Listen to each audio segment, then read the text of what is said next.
안녕하세요. 대기업에서 항공산업을 담당하고 있는 담당 멘토 김기동입니다. 자, 오늘은 대한항공 저와 함께 자세하게 살펴보도록 할 텐데요. 성장 전략부터 실적 성장 기대감까지 살펴보도록 하겠습니다. 일단 대한항공 같은 경우에는 50대 항공기 MOU를 체결했는데 여기에 대해서 실질적인 팩트가 어떤 것인지 저와 함께 간단하게 살펴보도록 하고요. 그 이후에 최근에 C커머스 계속해서 증가하고 있는 모습을 보여주고 있죠.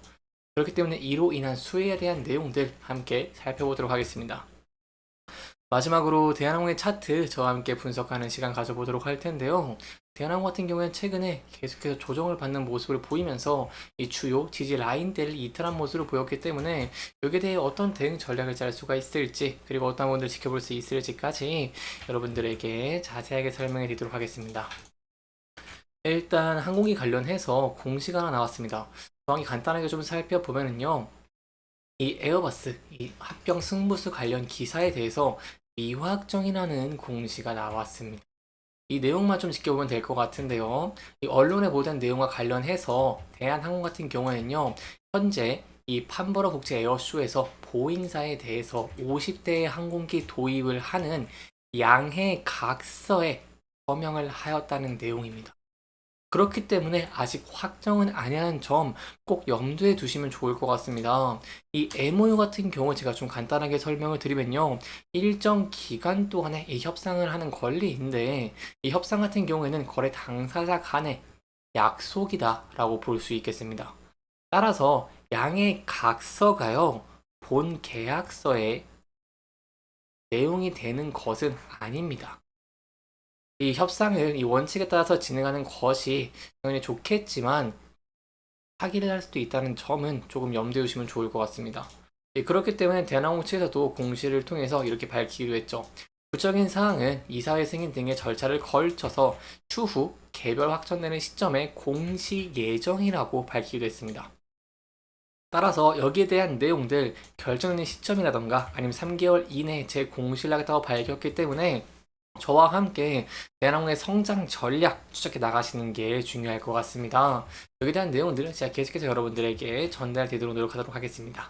자, 그렇다면 저희가 또 어떠한 부분들 지켜볼 수 있을까요? 자, 여러분들에게 말씀을 드렸을 때 2분기 같은 경우에는 LC3 있죠.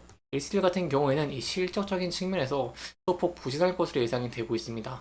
다만 대한항공, 이 FSC, 대한항공 같은 경우에는 호실적을 기대해 볼 수 있다고 하는데 여기에 대한 요인은 단연코 화물이다라고 볼 수 있겠죠.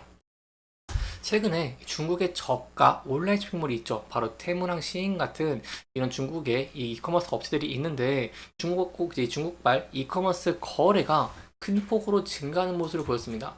이 C커머스 수출액을 저희가 본다고 하시면 23년 1분기에서 23년 2분기까지 3,930억 위안에서 4,480억 위안으로 급증하는 모습을 보여주기도 했죠.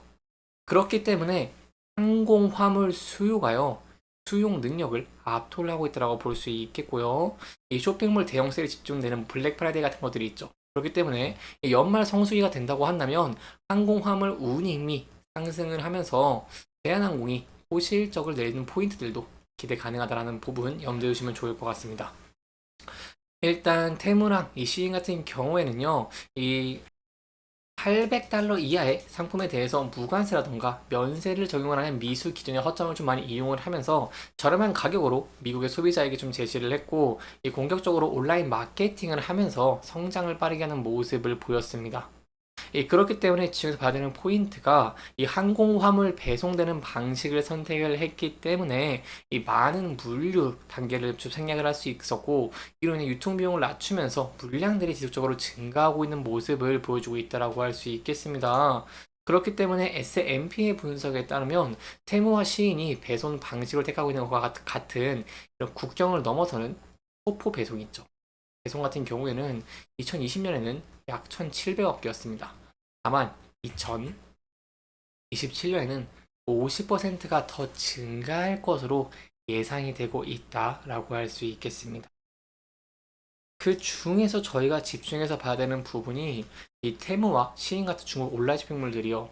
북미랑 유럽에서 발생하는 이러한 수요를 충족하기 위해서 중국발 화물 용량의 대부분을 구매를 하고 있다는 것이죠. 그렇기 때문에 이 이커머스 소매에서 발생한 대량의 항공 화물 수요가 이미 수용 가능한 공급을 넘어섰다는 분석들이 많이 나오고 있는 모습을 보여주고 있습니다. 좀 함께 지켜본다라고 하시면요. 항공화물 물량 같은 경우엔 지속적으로 상승하는 모습을 과거에도 보여왔는데 23년 6월 전년 대비 13%나 증가하는 모습을 보여줬다라고 설명을 드릴 수가 있겠습니다. 이렇기 때문에 이제 항공화물 초과 수요로 운임이 상승하는 모습을 보여줬고요. 이 항공화물 운임 가격 동향을 볼 수 있는 이 상하이 북미평균 항공화물 운임 같은 경우에도 6월에 5.61달러를 기록을 하면서 전년 동월 대비 30%나 성장을 하는 모습을 보여줬습니다. 이렇게 되면은 대한항공의 화물 쪽에 있어서 호실적을 기대해 볼 수 있기 때문에 여기에 대한 내용들 함께 지켜보시는 게 중요할 것 같고요. 일단 지금까지 저희가 현황으로 봤을 때는 항공 화물 부분에서 좋은 실적을 내는 포인트들을 기대할 수 있다라고 설명드릴 수가 있겠습니다. 여기까지 저희가 대한항공의 공시에 대한 내용들 그리고 이제 화물 수요 증가로 인한 수혜적인 부분까지 함께 짚어보면서 진행을 했고요. 마지막으로 차적인 부분 함께 살펴보도록 하겠습니다. 차트를 보시면은 이렇게 지지 라인들을 이탈하고 하락을 했고 금일 같은 경우에도 1.17% 정도 하락을 하고 있는 모습을 보이고 있습니다. 그렇기 때문에 대응 전략이 굉장히 중요할 것 같은데요.